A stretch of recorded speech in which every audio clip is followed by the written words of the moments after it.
शेवटचा दिवस आहे, अहिल्यानगरची जागा काँग्रेसकडे आहे. काय रणनीती आहे आणि कोण उमेदवार असेल? आज आज योग्य निर्णय आम्ही तुम्हाला झालेला दिसेल 3 वाजेपर्यंत. यापेक्षा मी जास्त बोलू इच्छित नाही.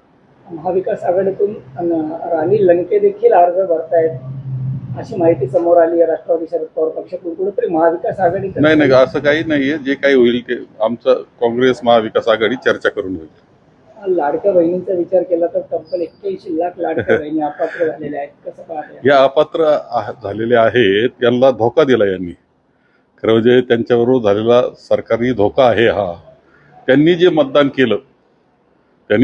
केलं आणि त्याच्यामुळं जे त्यांना जागा मिळालेल्या आहे विधानसभेला, त्याचा विचार केला पाहिजे की ही फसवणूक आहे लाडक्या बहिणींची. विधान परिषद निवडणुकीत काय महाविकास आघाडीची राज्यातली रणनीती असेल? काय नाही, ठीक आहे, चालू आहे. आजचा दिवस महत्वाचा आहे. भाजपने जी 11 लोकांची उमेदवारी जाहीर केली त्यामध्ये 4 उमेदवार हे इतर पक्षातून घेतलेले आहेत, जसे प्राजक्त. नाही, लवकर असंच दिसेल आपल्याला की भाजपचे जे खरे ओरिजिनल जे होते, जे मुळात भाजपचं काम करणारे, ते तुम्हाला काही दिवसात कुठेच दिसणार नाही. शेवटचा प्रश्न, एकूणच जर पाहिलं तर या सगळ्या घडामोडी पाहता कशा पद्धतीनं या विधान परिषद निवडणुकीत पैशांचं दुर्दैवाच्या काही गोष्टी निश्चितपणे आहेत. एकंदर राजकारणाचा स्तर हा खालावलेला आहे. प्रचंड भ्रष्टाचार चाललेला आहे आणि हे भ्रष्टाचाराचे पैसे आता मतदारांपर्यंत पोहोचवण्याचा जो कार्यक्रम आहे, त्यामुळं आणखी राजकारण कठीण होत चाललं आहे. खऱ्या कार्यकर्त्याची किंमत संपलेली आहे आणि पैशावाल्यांची किंमत वाढलेली आहे. गेली अनेक वर्ष तुम्ही राजकारणात आहात. पक्षनिष्ठा, पक्षावरील ज्या गोष्टी आहेत त्या या राजकारणात कसं पाहता?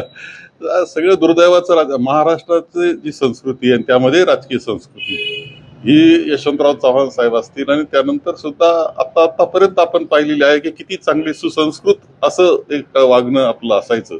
सगळ्याच पातळी घसरलेली आहे आणि जनता खरं म्हणजे त्याकडे जास्त जाणीवपूर्वक पाहिलं पाहिजे. दुरुस्त करण्याची जबाबदारी शेवटी जनतेची, हेही लक्षात घेतलं पाहिजे. प्राजक्त तनपुरे भाजपात गेले, त्याचा कितपत फटका महाविकास आघाडीला जिल्ह्यात बसू शकतो? ठीक आहे, आता भाजप याच्यातून काय होणार आहे? भाजपमध्ये जात आहेत हे सगळे.